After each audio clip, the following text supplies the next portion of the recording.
Welcome, everybody, to the Mullins Over Music podcast, episode 43, with my friend, trap metal, new metal, ambient.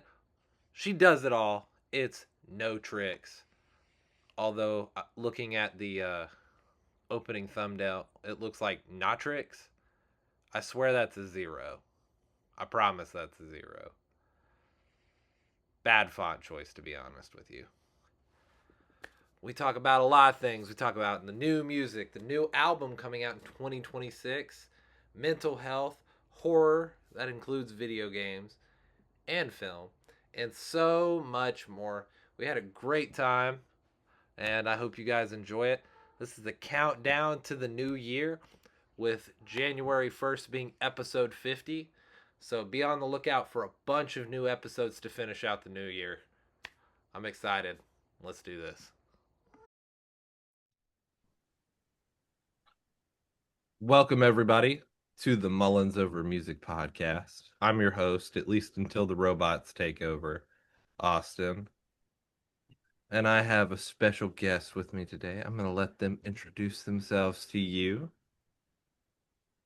Hi, I'm n0trixx. I am a metal producer and artist. And I come here all the way from Russia, but I'm based in the UK. And I live with dissociative identity disorder.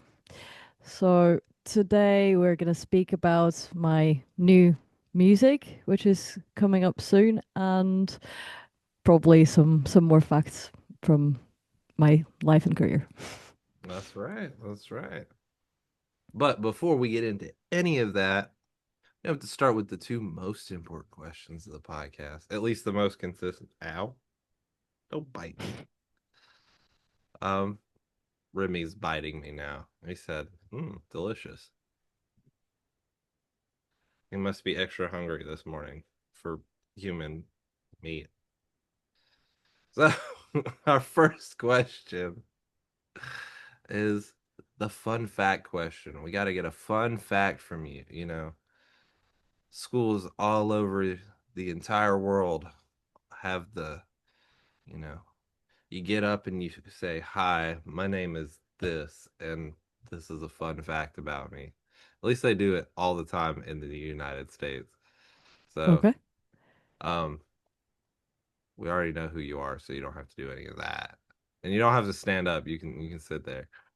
But what is a fun fact about yourself?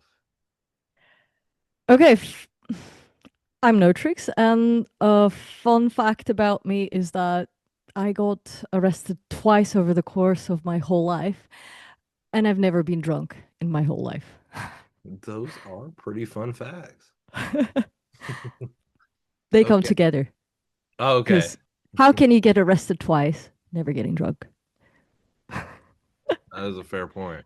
unless you're a proper criminal? That is true.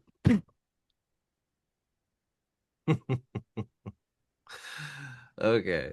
Now time for our next question. Now this is always a random question, but it's the funny question. Or I think it's become less funny and more interesting or odd. Now, our funny and interesting question comes courtesy of the website backyardchickens.com because where else would you get your fun, interesting questions from than a site about caring for chickens? But, okay. I think I like this one. What is your favorite day of the week and why? I think it must be Tuesday Okay. because Monday is when I recover from Sunday. Sunday is the worst day in the week for me, usually. Okay. Um, and like I said, I don't drink, so it's for all the different reasons. Yeah. Whereas Tuesday is a full energy work day, And as a very boring person, I like my work days, the days when I can create either music or videos or all sorts of things that I get to create. Like this is also one of the things. This is also one of the things I create. I create some crafts for my project and everything. So Tuesdays, yeah, Tuesdays are the most energetic work days that I get, I guess. Okay. That's a really good answer. Thank you. I have to say mine is probably Wednesday. There you go. Why? Because it's a little Friday.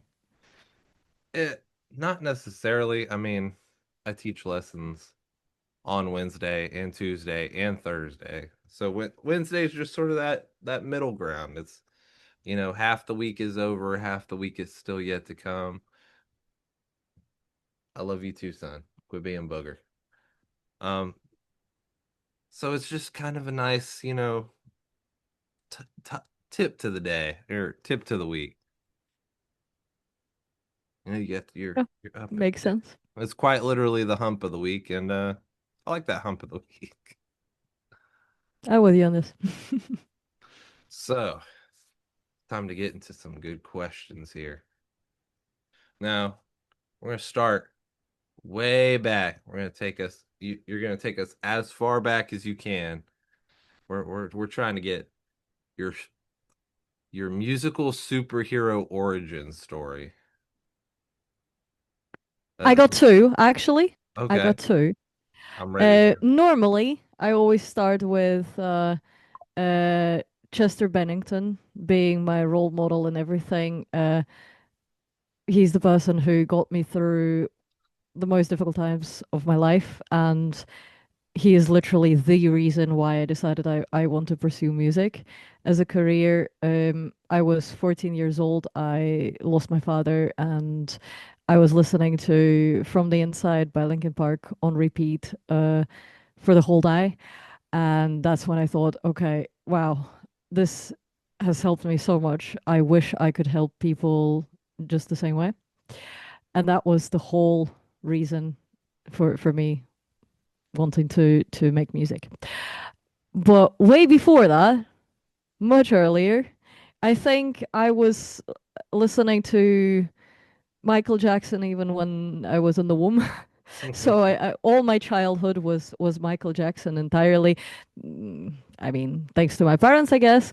But everything I know about dancing, music, English, I learned English thanks to Michael Jackson. I was learning his lyrics, and that's how like most of the. I mean, that was my core motivation to learn to speak English, and yeah, so the basics were put in place back then by Michael Jackson. I do think he's very alternative, like even though it's pop music, but there's so much uh emo stuff in his songs. There's so much goth in the way he dressed. So there's a lot of inspiration to take from him, even for alternative people. Oh, So that's where we are. okay. Now, given you told me Linkin Park and Michael Jackson, we have to know what are your favorite songs from both artists?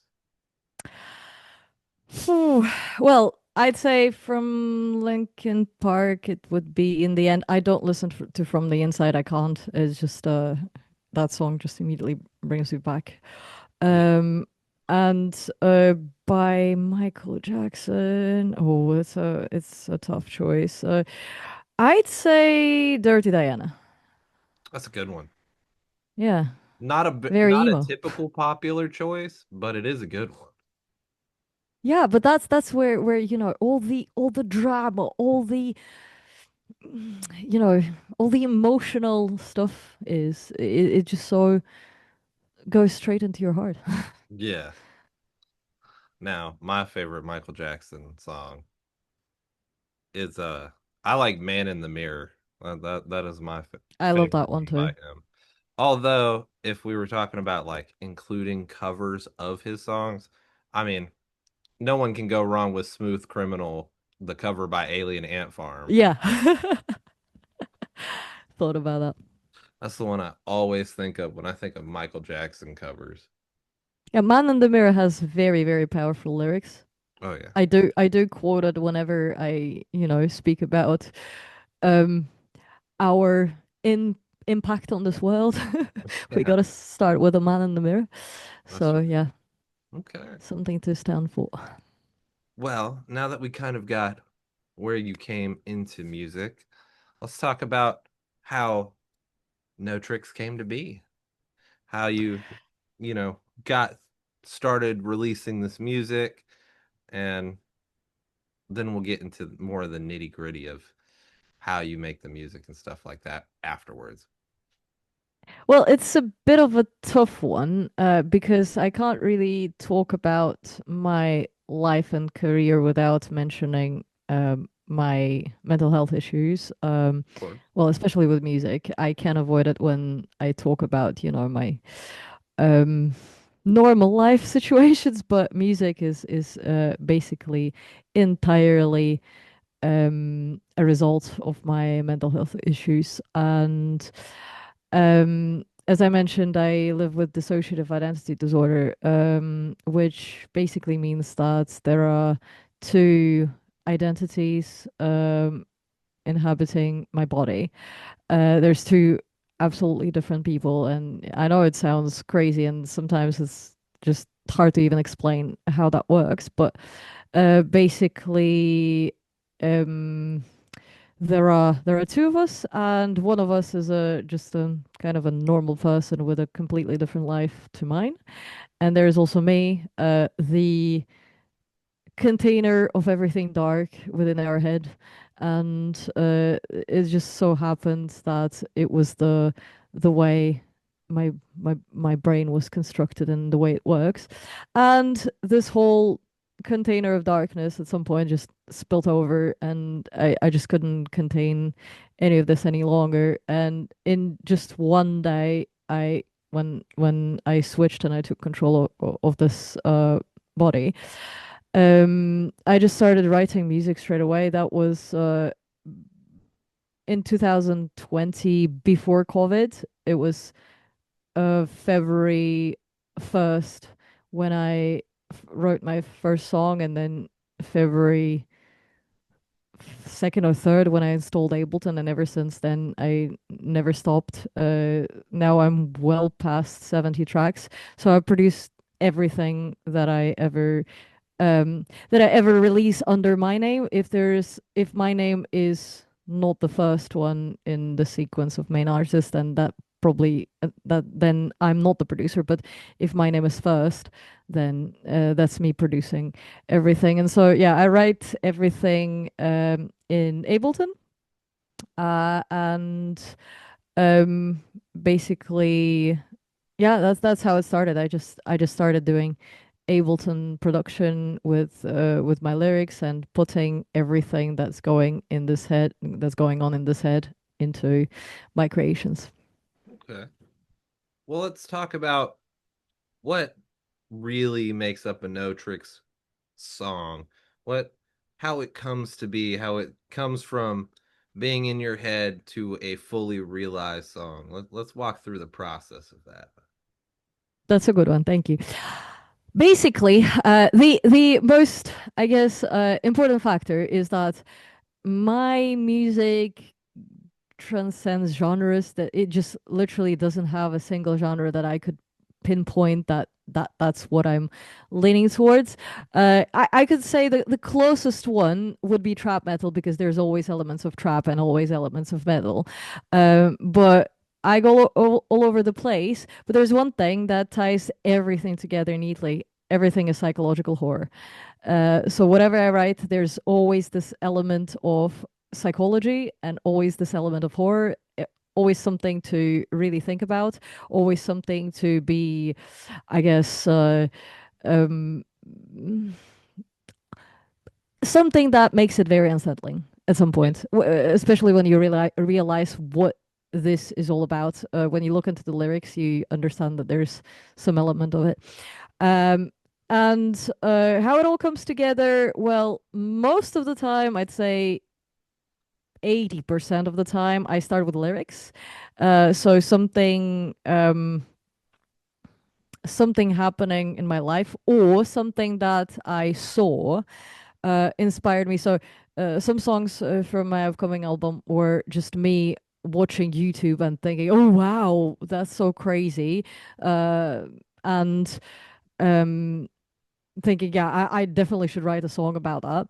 And then I just do, and then when the lyrics come together, I start writing an instrumental to them, and that's where it can be whatever. That's where it's the most interesting part, because whenever I'm asked about genres and why I can't stick to a genre is because I always come from a place, okay, what I just wrote, what does this um script, almost, what does the story sound like to me? And sounds to me, I actually am one of those people who see sounds in colors. Yeah. So it's pretty obvious to me that this story should sound like this and nothing else. So if I think that needs to be hard bass, then it's gonna be hard bass. If I think it needs to sound like Witch House, it will be Witch House.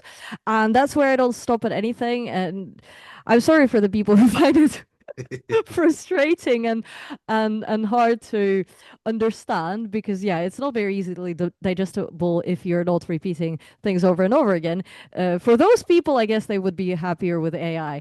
But when they're happy to sit down, concentrate and figure out what this woman was trying to say there, then they would probably be not just cool, that they actually would be delighted that, "Ooh, wow, that's something new, that's something fresh." So I mix everything together, just coming from exactly how I want the story to sound. It's almost like every single song is a little movie, but like in audio form. Yeah. Yeah, and sometimes I have um some instrumentalists join me. So guitarists mostly, I always put them as a featured artist on my track. Or in this new album, I have someone playing the piano for me, who is actually an former member of Linkin Park, who performed with them as a DJ on the last tour with Chester. So things like that, like very exciting to be able to work with such amazing people. But yeah, so sometimes I would get other people involved as performers. But yeah, that's how it all comes together. Okay. Well, you talked about your new album. Let's talk about it. What can you share with the people? Oh, I want to hear as much as Well, you can tell us about it. it's definitely crazy. So it comes out on March 13th. It's called A Catalog of Madness and Melancholia. And it's quite something. Basically, I was actually starting with 3 songs. I felt like, wow, they sound like an EP together. I realized that they all have a certain vibe to them. Again, psychological horror, but also they were about my mental health issues. Then more and more kept coming, and every single one was about a different mental health issue. And I was like, whoa, that's crazy. We're onto something here. And then once I wrote 10 songs, it was already 100% clear that every single one is a different disorder. And then I wrote 10. I was like, okay, that's an album. And then I think, oh my God.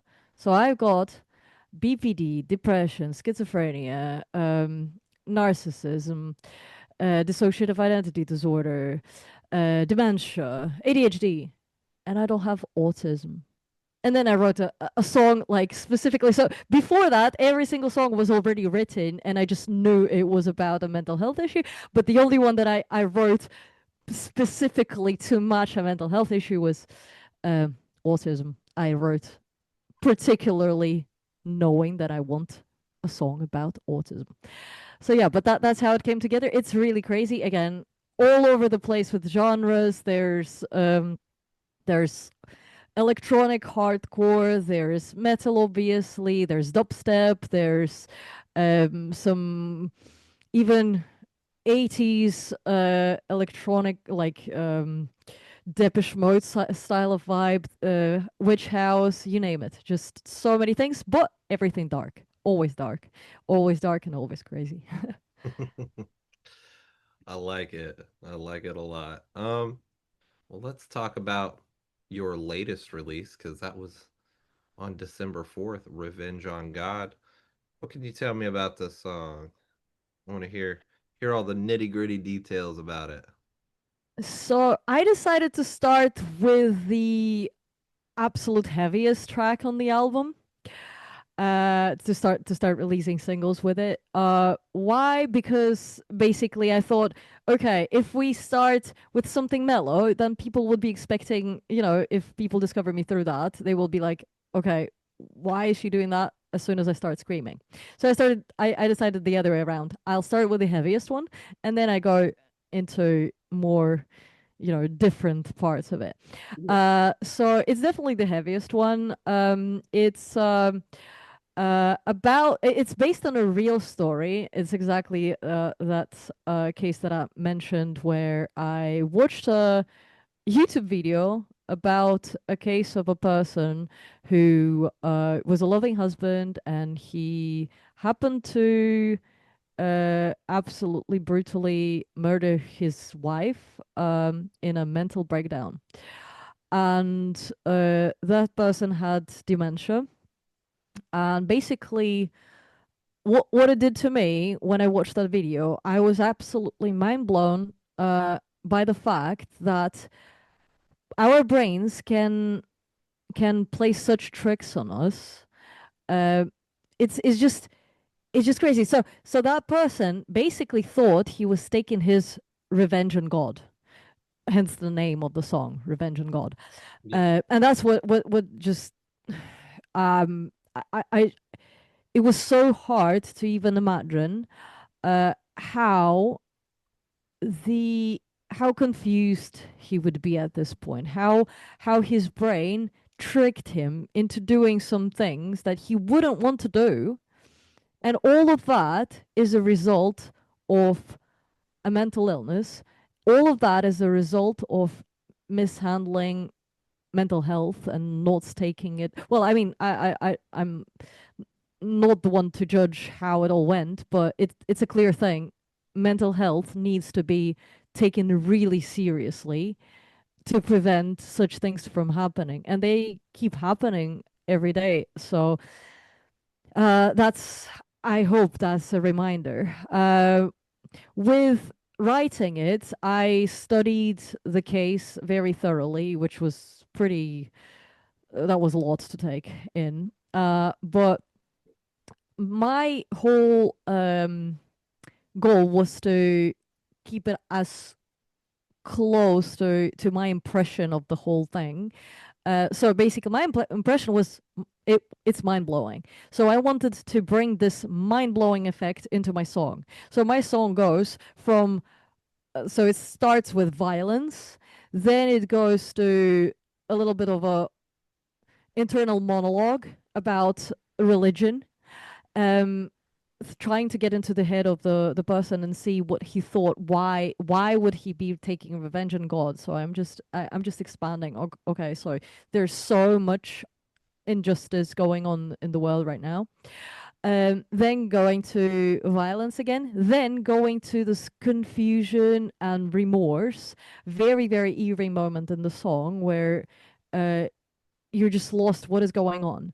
And then going back to violence again. So I tried to portray the whole spiral that he was going through. Um, I hope I managed to do it. You definitely did. It's a great song and I enjoy it a lot. Thank you. Of course. Well, now that we've kind of talked about what we've got going on for the new album, let's talk about you. Let's get some interesting fun stuff. Now, let's start with your favorite song you've written and why. Whoa, I know. This is tough always one. one of the toughest questions, but I've Yeah. got a tougher question for you right after. Oh, okay. Wow. Okay. So, well, actually, I'd say Daddy. There's a track called Daddy, which stands for DID, autism, ADHD, dyslexia. That's basically my artist collective, Neurodivergent Crew. We all came together on one track to write about our mental health issues.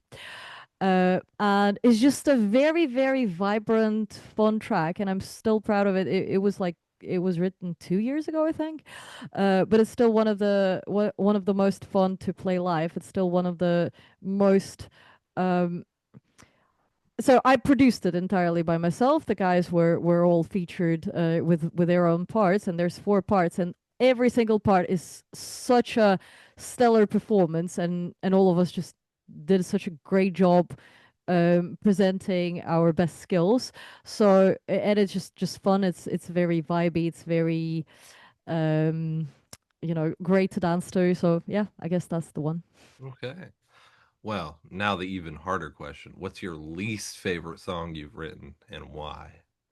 Oh, wow. Um, that's actually an easier one. Oh, okay, okay. Some people it's hard for, I you never know.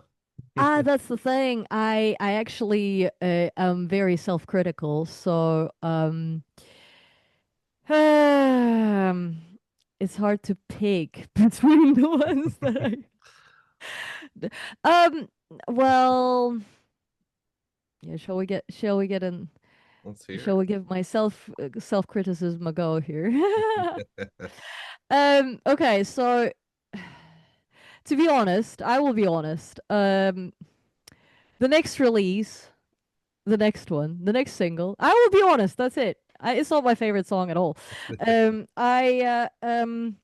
I'm extremely self-conscious when I'm singing.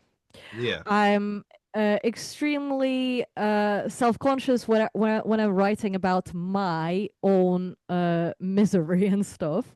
Yeah. So whenever I'm complaining in the song about how bad I feel, it makes me super vulnerable. And so this song is, yeah, definitely my least favorite. It makes me the most vulnerable. I literally just ripped my skin open, just showed everything that's underneath. Like literally, there's nothing more raw, nothing more um, honest, and it makes me really scared. And that is coming out on January 15th. Check it out and tell me what you think. Please don't be too harsh on me. I will cry. No, I was supposed to write a song, so I knew that because I'm writing this album, I need to be honest about what I'm going through, and that's one of the things that I was really going through. I was suffering with my BPD for the last year really, really badly. I've been in a relationship that was extremely rocky and difficult on me, and I've just been having absolute severest meltdowns.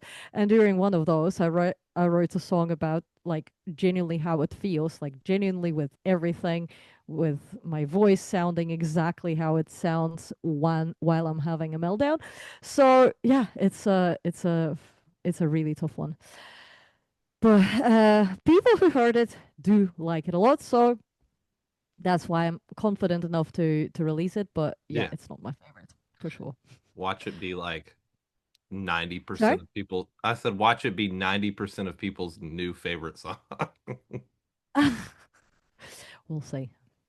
It's We'll see. always the one that I find that it's always the one that the artist hates or like their least Okay. favorite and they're like it's my least favorite but it's the favorite among people.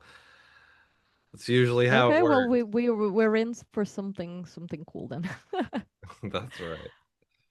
Now, let's talk about some influences.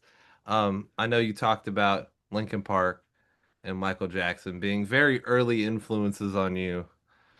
when you were younger. Let's talk about some other influences. Give me a couple bands or artists that have really influenced the way you approach music. And maybe you just like Well, them a lot that you subconsciously put them in there. oh, yeah, I actually I am very clear on everything that's happening in my music. As in, there is no secret who I am seeding all of this influence from. So that would be three new metal bands: Korn, which is my top one favorite band, System of a Down, and Slipknot. Then there would be Apache. He's a trap producer. So purely electronic. That's where all of my production inspiration came from. I learned directly, like from studying his music, and I even have some of his producer packs with like all the sample packs. So and I use them profusely. And then there is also, last but not least, what needs to be mentioned. It's not just music; it's also horror. Every type of horror, from video games to films. So, for instance, one of the tracks on the album, the intro track, I wrote entirely, like, I finished Silent Hill 2, and I just lifted my bum from the couch, ran to my laptop, and said, I'm writing this track right now. It needs to be an instrumental intro, which will sound exactly like Silent Hill. So that's it. It's just things like that. They get me so excited at some point, and it's just like I can't hold it in. Um, and for instance, the music video that's coming in with Harmless, the next single, which is going to be out on January 15th. I We filmed it based on my inspiration from True Detective.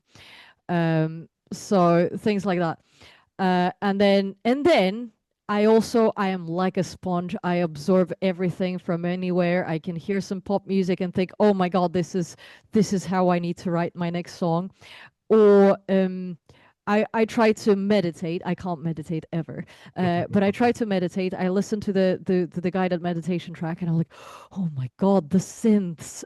Oh, they are so amazing! And I write a song, which is the outro for the album, knowing that the album is so crazy and so drenched in pain that I need to balance it out with something, and I end with a meditation track with those very synths that I wanted to the flavor of in my album. So they end with a meditation track that I just got inspired by. That's Awesome. it. Okay.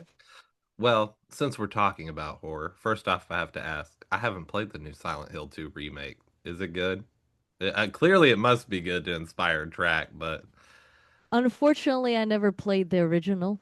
okay. So uh I know that it's the new version is a little bit longer and a little bit less scary by the end, because it was much more concise and scarier with the original. Yeah. But nevertheless, I still enjoyed it. I can only say, for me, sounds were everything. So Yeah.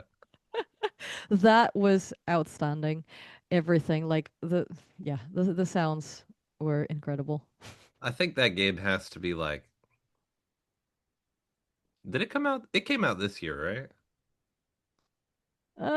Or I did it think come out last year. last year? Okay. I think it was last year. I think it was definitely like horror game of the year last year Yeah, because most everybody definitely. talks about it. I mean, everybody was talking about it still this year. So Yeah, clearly they did something right. Did you play Silent Hill F? not yet. See, I'm planning to. I'm skeptical about purchasing it. So I'm gonna let you play it first and then you can tell me Okay. if it's good and then I'll Deal, play it deal, afterwards. deal. Okay, well, I need to ask since we're in the horror area now, kind of. Give me three of your top favorite horror movies and three of your top horror video games. If you can give me three each. Okay. So, number one film would be Butterfly Kisses. Okay, that's a good It's a one. lesser known one, but it really blew my mind. Then there's Wreck, and then there is hmm, tough choice.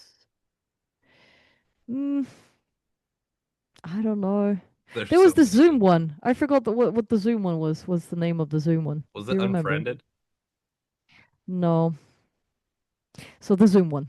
It's Okay. it's a it's a it's a short name. I just can't remember it now. I, Okay, you have a okay. favorite horror film right now? Otherwise, I will suffer it. A Zoom horror game. A Zoom horror film.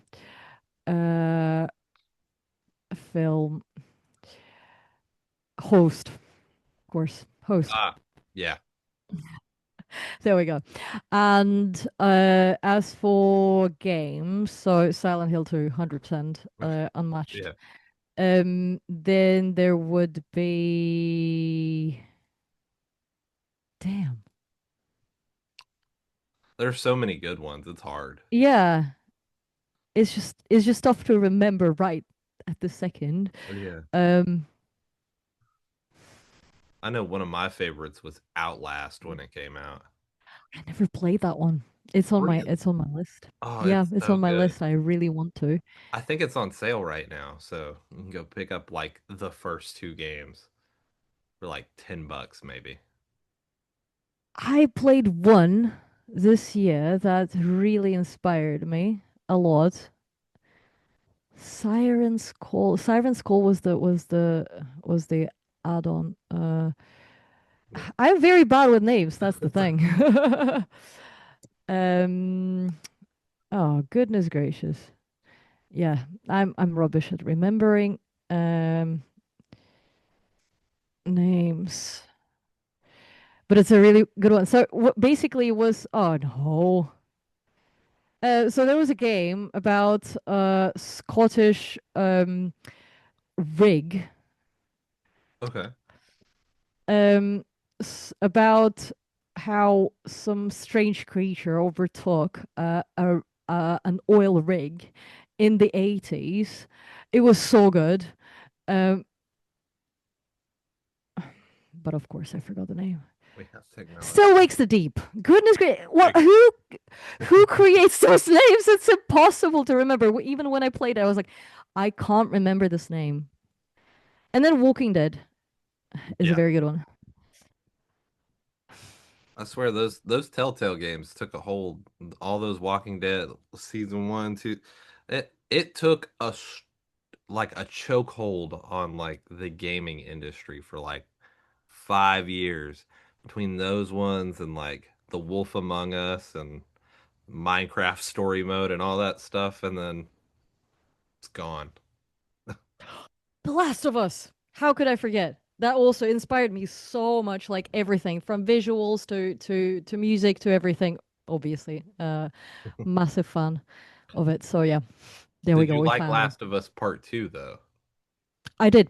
I Okay, did. I because a mean, lot of people didn't. it is frustrating, but it's not about that. It's Yeah, about it had to be shocking. That's yeah, that's it. It did its thing, but also that game for me was the atmosphere. I loved being in that very universe. I wanted to stay there. I'm a huge fan of urbex, so everything from Fallout to The Last of Us, like everything, like that is sorry, is something that's yeah. I want to stay in this world. yeah. Those are great choices, Thank you. of course. And now, I'm trying to think of which question. There's so many good questions that I could ask you. I think I'm gonna go with this one. So, what is what are a couple bands or artists that people would never think you listen to?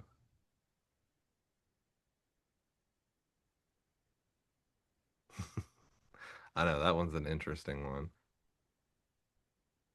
Like, are you secretly a Swiftie? Nope. I'm not. Uh, see, uh, I don't. I mean, I am an actual like I already explained. I'm so all over the place with genres, Yeah, of but course. it's not a secret. No. But at the same time, I know exactly what makes music good for me. Yeah. And uh, what makes music good for me is when the sounds in the music are interesting and non-conventional. So when music follows just natural minor or major, I won't be lured to it. I won't want to listen to it on repeat. Uh, so it has to have some weird melodies and motifs that will make my brain tingle and will make me think, "Oh my God." So if something does that, but I'm failing to remember if something really weird would do that for me. Um, I mean, there was a track by a big Russian pop artist who made a very very cool sequence in Phrygian dominant of Yeah. chords, like a sequence of chords, and it was a pop track, but it was so good to my ears and made my brain tingle that I kept listening to it, even though it's a pop artist.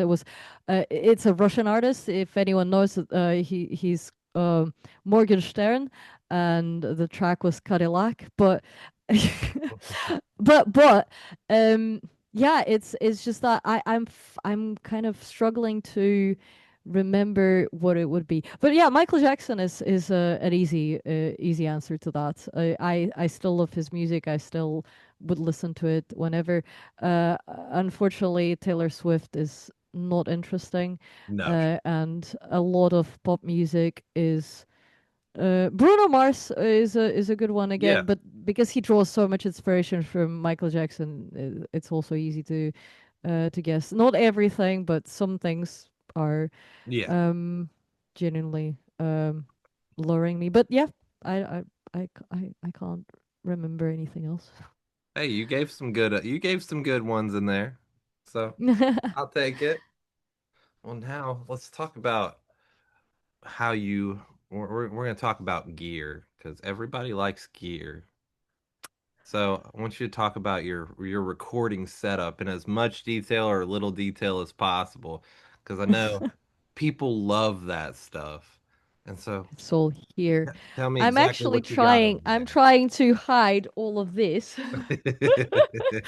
there. But yeah, I actually don't have a gear acquisition syndrome as most of the producers have, and I like to stick with the simplest things. Yeah. So I am not a fan of hardware. I'm a fan of software. Um, it was the thing that made a breakthrough for me in music is letting go of all the notions that I have to have, like I have to play an instrument. I don't want to play an instrument. I mean, I have a keyboard here. No, I don't. It's somewhere else. Um, but I'm really bad with anything to do with motor skills. Yeah. So I really don't like it. I did 7 years of piano. I still can't play the piano. I prefer other people playing it for me. Um, and so I'm not very like much of a gear person, but I have the basics, the Yamahas there. I've got my always with me at all gigs is innovation launchpad for Ableton Live. Yeah. Then there is so there's my Shure mic that I modified for my live performances. This here, goodness gracious, come here, come here. Oh, here we go. This is the mic. It's SE.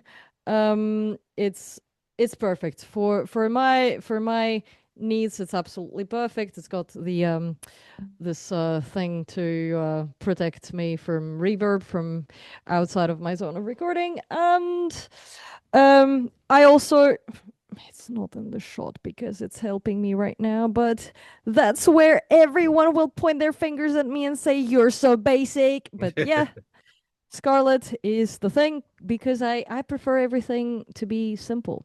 That's it. I like it. I like it. I got a Focusrite 18i20 sitting right here, so There you go. The choice of the best people. Whoever exactly. thinks otherwise can just shut up. Well, since you're not really a hardware person, give me some of the software because I'm always look. I'll tell you right now, I'm always looking for software. I bought 3 new plugins over the past month. Okay, I have a super massive list. Super massive Valhalla.